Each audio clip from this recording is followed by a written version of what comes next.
Good afternoon, I'm meteorologist Kevin Bloomberg. The storm system that brought us the severe weather yesterday is on the way out. It's now wreaking some havoc over parts of Michigan. Meanwhile, we are seeing the influence from high pressure off to the west. It's keeping us nice and quiet and also mostly sunny for this afternoon. It continues to move on eastward. It will be basically right over us as we go through the overnight hours.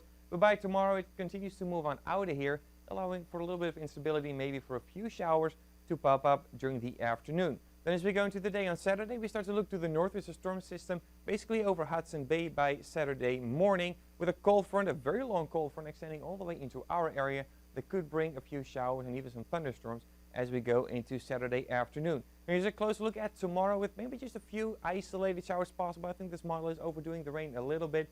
Not expecting any severe weather for sure, just a few isolated showers with the daytime heating, and as soon as we lose the daytime heating after sunset, those showers will start to diminish again as well. Then as we go into Saturday morning, we can see the cold front start to approach from the north and west. It will continue to move into our area throughout the afternoon on Saturday, arriving here in the Twin Ports probably sometime between 2 and 5 p.m. Maybe a few stronger storms are possible, but as of right now, we're not expecting any severe weather. The line will then continue to move on eastward during the evening hours into parts of Wisconsin. Maybe a little bit of a secondary line forming over Minnesota as well, but pretty quickly after midnight Saturday night, that rain will be out of here and we should be dry going into the day on Sunday.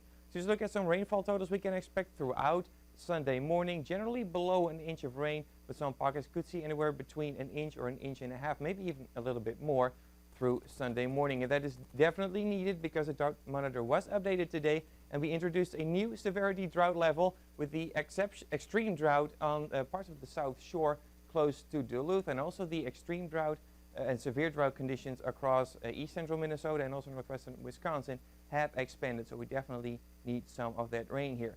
Not a very good sign is what's going to happen to the upper level atmosphere over the next few days. It's been pretty active for the past 2 weeks because a jet stream has been basically over us, bringing storm systems into our area over the past week or two. It's also bottled that hot air way down to the south. You may have seen something on the news about that, but already in this weekend, the ridge is really going to amplify off to our west, and especially as we go into the middle of next week, the jet stream will be even farther to the north, allowing some of that hot air to move into our area as well. So especially into midweek next week, it's looking much warmer, and also with the jet stream being farther to the north, storm systems will have to take the long way around into Canada, bringing rain to them and not necessarily to us.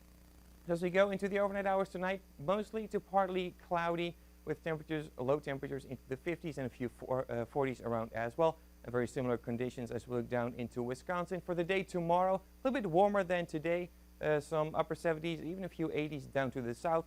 Pretty similar in Minnesota, maybe a little bit cooler along the North Shore, with a slight chance for maybe a few isolated showers as we go into the afternoon. A better chance for some widespread showers and storms comes on Saturday, and then after that we start to see temperatures really starting to increase also down to the south, with plenty of 80s on the board there as well. That temperature increase continues into next week with highs in the mid 80s, upper 80s, and probably even into the 90s by midweek next week. We have the storm chance into Saturday. Again, no severe weather expected as of right now, but after that the forecast is looking dry.